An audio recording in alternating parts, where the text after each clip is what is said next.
Mina olen Terje Mander. Restart ehk uus algus 7 päevaga on selline puhta eluviisi raamat. Tegin selle raamatu aastaid tagasi, aga endiselt teen ma smuutisid ja elan sellist teadlikku, tervislikku, puhast eluviisi. Täna on mul kiire päev, on talv, natukene sombune, ma tahan natukene värvi ja vürtsi ja natukene magusat. Samas ma ei taha, et õhtul minu veresuhkur oleks madal, tuju langenud ja energiat pole, siis ma valmistangi endale õhtupoolikuks kaasa ühe smuuti, mis on kas vedelam, ma panen selle pudelisse, või paksem, ma panen selle purki ja võtan lusika kaasa. Nii, aga millest siis see koosneb?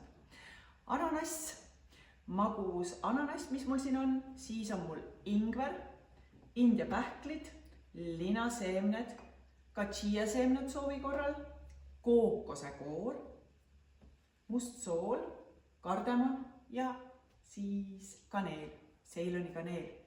Ma panen nad kõik siia kiiresti blenderisse. Ananass sisaldab promenaliini, kiirendab ainevahetust, kellel talvel, jõulude ja aastavahetusega vähe liigute, ainevahetust vaja kiirendada, siis on hea. Siis on mul ingver, tõstab seedetuld, vähendab põletikulisi protsesse, väga hea. Just kui on külm smuuti, siis on vaja sellist vürtsi, mis soojendab seedetuld. Nii, selle ma puran siia sisse. Siis on mul India pähklid. India pähklid on valguaine, mis ehitab rakku, aitab keskenduda ajutööle väga hea ja magneesiumit, mida meil ka on vaja. Umbes 10 India pähklit ja miks India pähkel on hea? Teda ei pea leotama, saab kohe siia blenderisse panna. Linaseemned, hormonaalne tasakaal, omega-rasvhapped, väga hea. Panen seda oma soovi korral sisse. Vaata, et liiga paksuks ei lähe, seda üks supilusika täis. Ja nüüd chia-seemned. Mulle meeldib chia-seeme seetõttu, et peale lõunal ma kohe füüsiliselt tunnen, et mu energia tõuseb, kui ma seda natukene smuuti sisse panen. Panen seda ka. Ja kookosekoor. Mul on siin orgaaniline kookosekoor ilma paksendajat, et ta sisaldab selliseid aminohappeid, mida meie keha vajab. Ja just peale lõunal, kui energia on maas, tal on rasvad ka, mis on ülihea just ajutööks keskendumiseks. Mega hea, mulle hästi meeldib see. Nii, ma panen selle ka siia sisse. Ja siis jääb üle veel lisada natukene kardamoni, natukene kaneeli.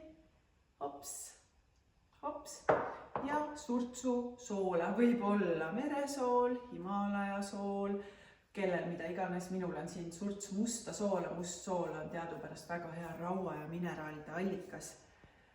Nii, ongi kõik. Natukene vett, kui sa tahad vedelamat varianti, sest nii või teisiti linaseeme ja chia-seeme teeb ta paksemaks.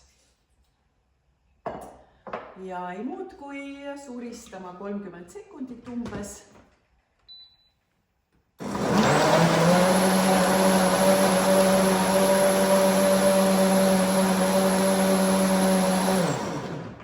Suristasin veidi vähem.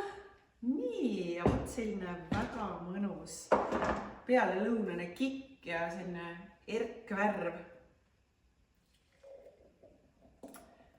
Nii et head toimetamist ja enese toitmist ja hoidmist sellise, kas või sellise toreda toitva smuuti näol peale trenni, lastele, pereliikmetele ka väga mõnus, magus, vastuvõetav joogikene. Ilusat päeva teile!